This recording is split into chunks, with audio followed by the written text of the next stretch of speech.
야베스는 그의 형제보다 귀중한 자라. 그의 어머니가 이름하여 이르되 야베스라 하였으니 이는 내가 수고로이 낳았다 함이었더라.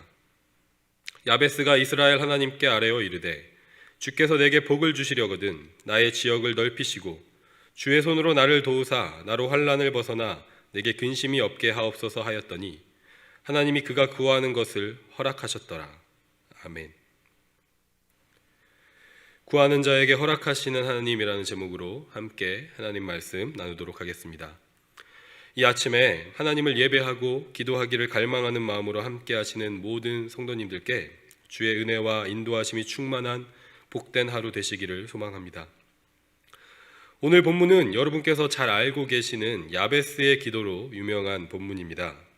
그런데 이 본문은 우리가 이해하기 어려운 많은 의문점을 가지고 있는 본문이기도 합니다.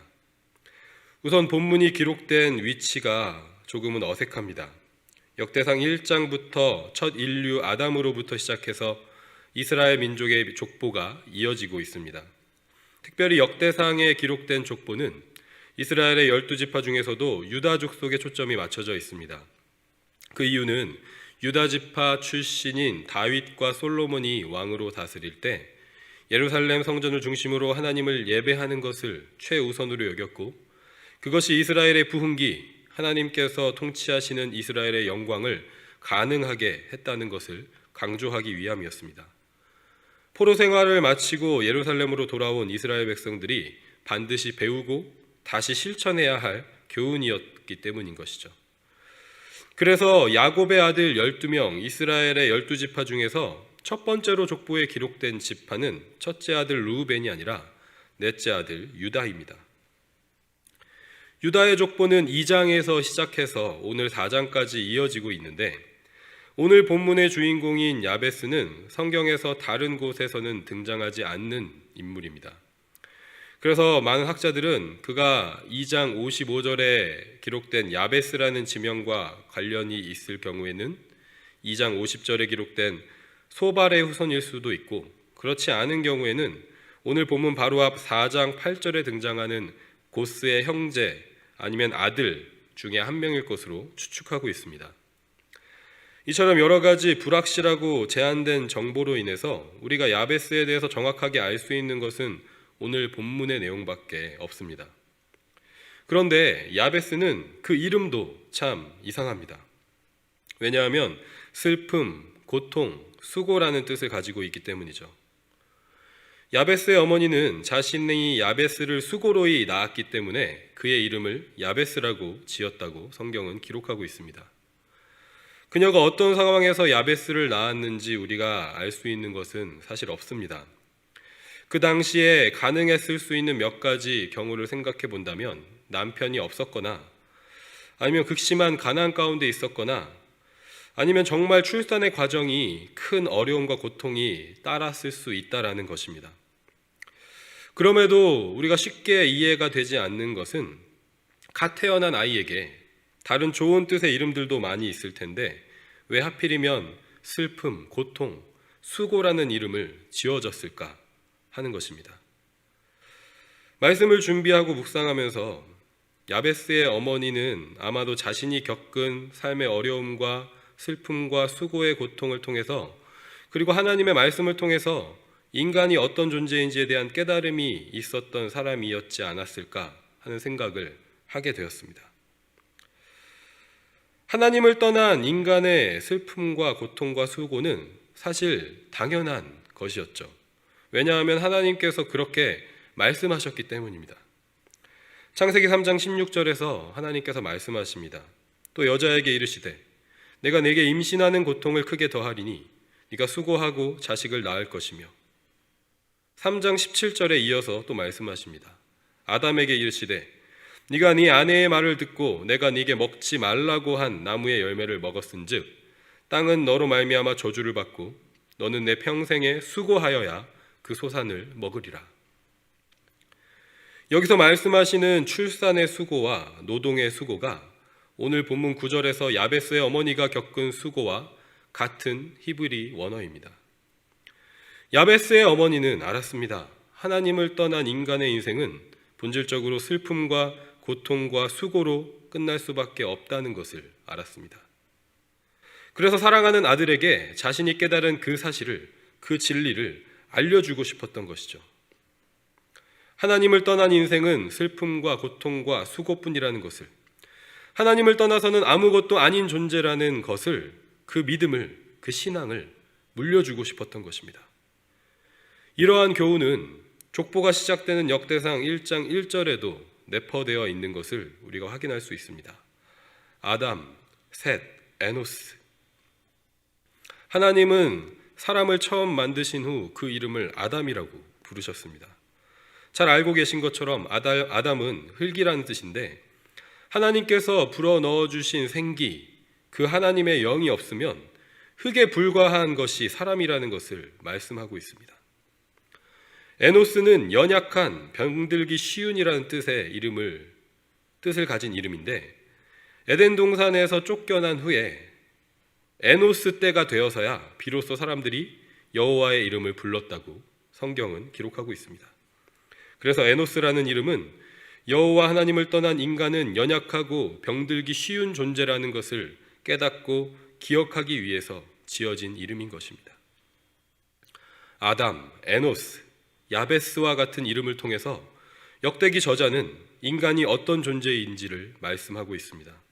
하나님을 떠나서는 흙에 불과한 존재, 연약하고 병들기 쉬운 존재, 슬픔과 고통과 수고밖에 없는 존재라는 것을 말씀하고 있는 것입니다. 그리고 이 신앙의 교훈은 포로 생활을 마치고 돌아온 이스라엘 백성들이 반드시 마음에 새겨야 할 교훈이었습니다. 왜냐하면 이 신앙을 잃어버린 결과가 이스라엘의 멸망과 포로 생활이었기 때문이죠.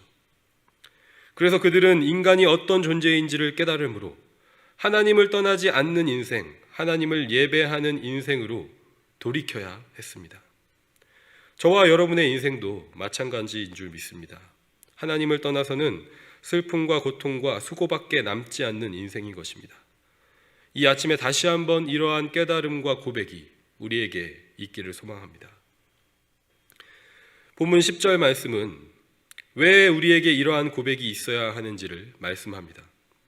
그것은 바로 하나님이 없이는 슬픔과 고통과 수고뿐이라는 것을 고백하는 사람만이 하나님께 기도하고 구하는 자가 되기 때문입니다. 그리고 하나님께서는 그 기도를 들으시고 그 구하는 것을 허락하신다고 말씀하십니다. 야베스가 구한 것은 무엇입니까? 주께서 내게 복을 주시려거든 나의 지역을 넓히시고 주의 손으로 나를 도우사 나로 환난을 벗어나 내게 근심이 없게 하옵소서.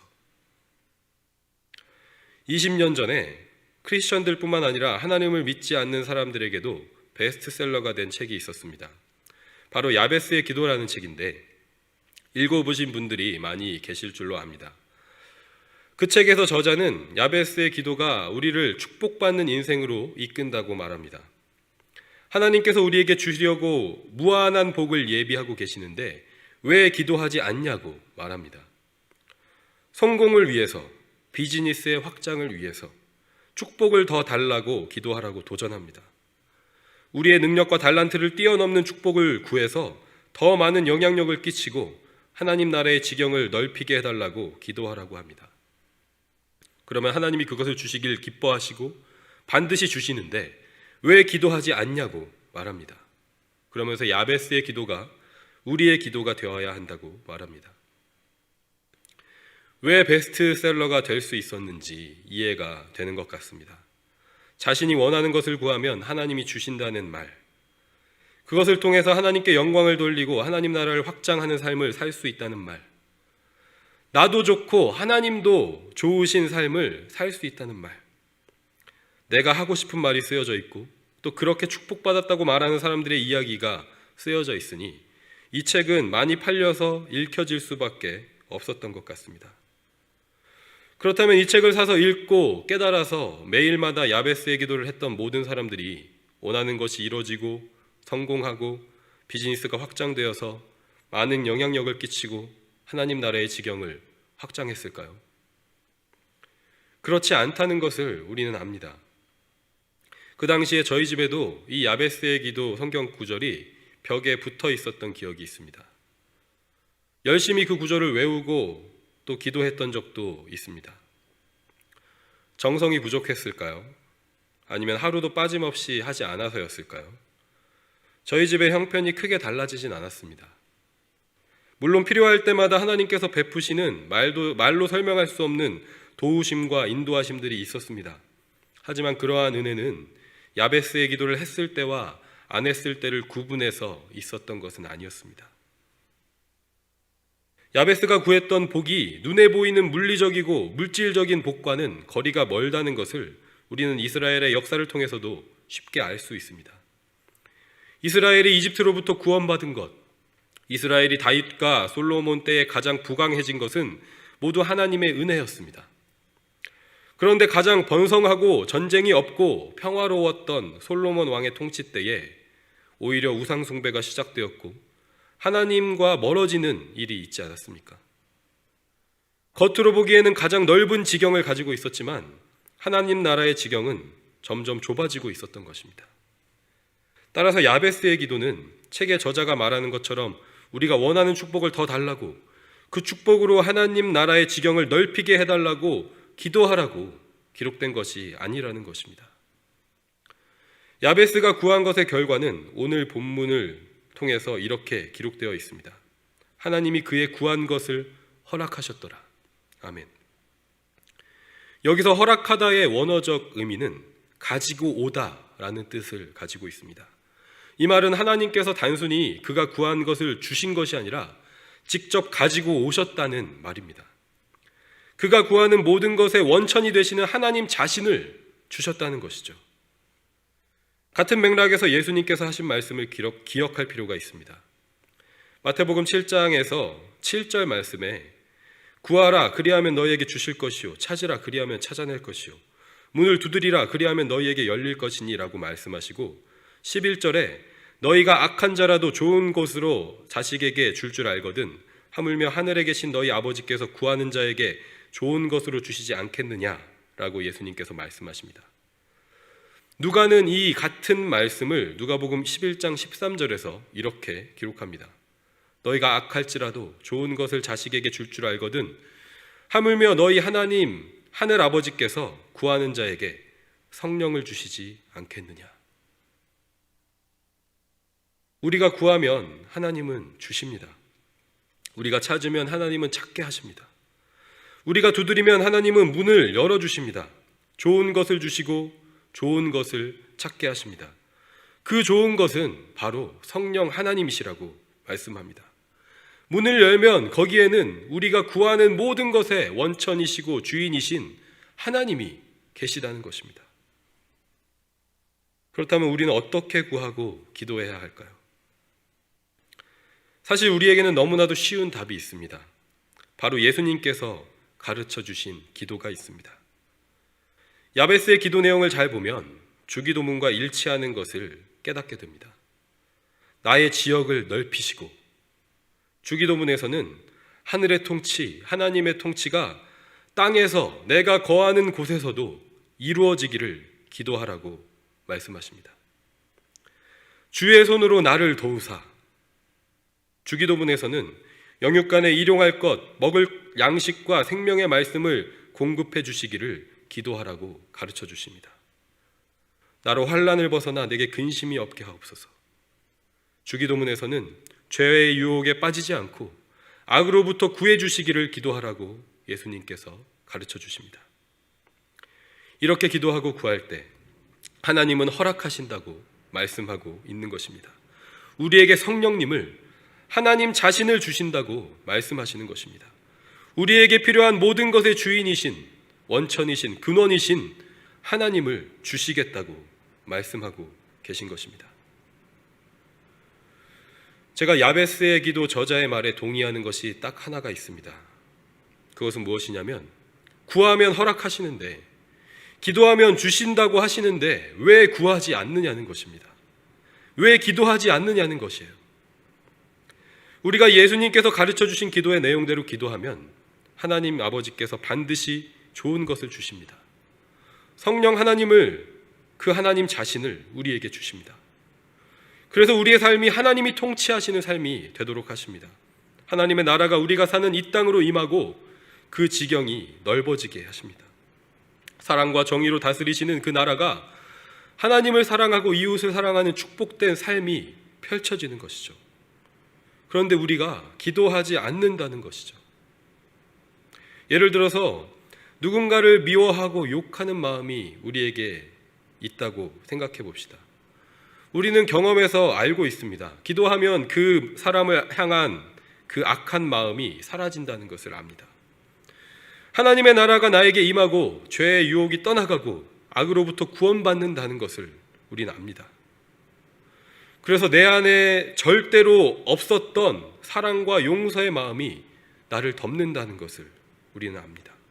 기도하고 구한 대로 하나님께서 성령으로 나와 함께 하셔서 내 마음과 생각과 말과 행동이 하나님 나라의 통치 아래 있게 된다는 것을 압니다. 말 그대로 기적이 일어나는 것이죠. 그런데 우리 삶을 정직하게 돌아볼 때 우리가 많은 경우에 기도하고 구하지 않는다는 것을 깨닫게 되는 것 같습니다. 미워하는 마음 그대로, 욕하고 싶은 마음 그대로 있기를 원하는 죄악된 모습이 우리에게 여전히 있다라는 것을 깨닫게 되는 것입니다.